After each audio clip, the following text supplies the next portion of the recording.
বাংলাদেশের স্বরাষ্ট্র মন্ত্রণালয়ের স্টিকারযুক্ত একটি গাড়ি থেকে 2.5 কোটি টাকা মতো উদ্ধার করেছে এবং এই টাকাগুলো গাড়িতে বস্তা ভর্তি ছিল।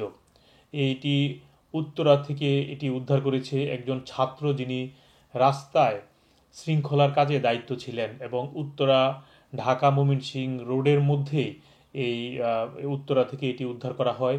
ওই ছাত্র যখন ট্রাফিক পুলিশের দায়িত্ব পালন করছিলেন, ঠিক ওই সময় গাড়িতে বস্তা দেখতে পান তিনি। পরে সন্দেহ হওয়ার পর এটিকে আটকিয়ে পরে বস্তা থেকে খুলে দেখতে পান এখানে টাকা। পরে ধারণা করা হচ্ছে এখানে প্রায় 2.5 কোটি টাকা হবে। মাসুদ আলম নামে একজনকে ওই গাড়ি থেকে আটক করা হয় এবং পরবর্তীতে সেখানে সেনাবাহিনীর পুলিশও গিয়েছে। পরে তাকে জিজ্ঞাসাবাদ করছে এবং সে বলেছে এটি তার কর্মচারীদের বেতন। এরকম একটি খবর মানবজমিনে প্রকাশ করেছে এবং সেটি বিকাল 4টা 50 মিনিটের ঘটনা।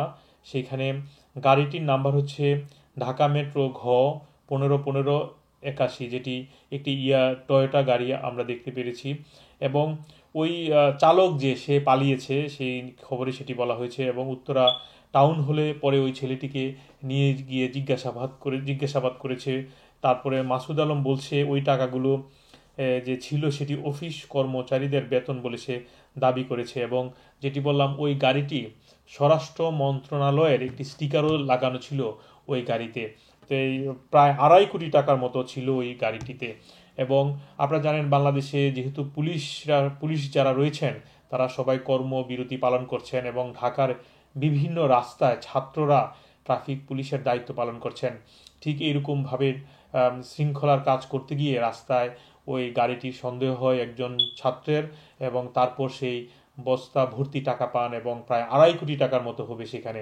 এখন ওই সেনাবাহিনী সেখানে রয়েছেন এবং তাকে জিজ্ঞাসাবাদ করছেন। তো বাংলাদেশে আসলে এখনও পুলিশদের যারা রয়েছেন, পুলিশ বাহিনীকে কাজকর্মে ফেরত যাওয়ার জন্য নতুন যে আইজিপি তিনি নির্দেশনা দিয়েছেন। এখন পর্যন্ত যেহেতু পুলিশ বাহিনী রাস্তায় নেই, তাই স্টুডেন্টরাই সেই ট্রাফিক পুলিশ সহ নানা শৃঙ্খলার কাজে নিয়োজিত রয়েছেন। তো আমাদের কাছে আসলে আমরা বাংলাদেশে জানেন কিছু গুরুত্বপূর্ণ খবর আপনাদের সামনে তুলে ধরি। তো এই ধরনের স্বরাষ্ট্র মন্ত্রণালয়ের স্টিকার দিয়ে এই গাড়িটি ব্যবহার করে এ ধরনের কাজ নিশ্চয়ই এটি পুলিশ সেনাবাহিনী খতিয়ে দেখবেন এবং কার টাকা সেটিও হয়তো তারা বের করার চেষ্টা করবেন। অন্যদিকে আপনারা জানেন, বাংলাদেশের অন্তর্বর্তীকালীন সরকার প্রধান ডক্টর ইউনূস তিনি প্যারিস থেকে রওনা হয়েছেন বাংলাদেশের উদ্দেশ্যে এবং আগামীকাল রাত 8টার দিকে যারা সরকার প্রধান হবেন, যারা অন্তর্বর্তীকালীন সরকারের দায়িত্ব নেবেন, তারা শপথ গ্রহণ করবেন বলে জানিয়েছেন রাষ্ট্রপতি মোহাম্মদ আব্দুল হান্নান। 2A নিউজ, যুক্তরাজ্য।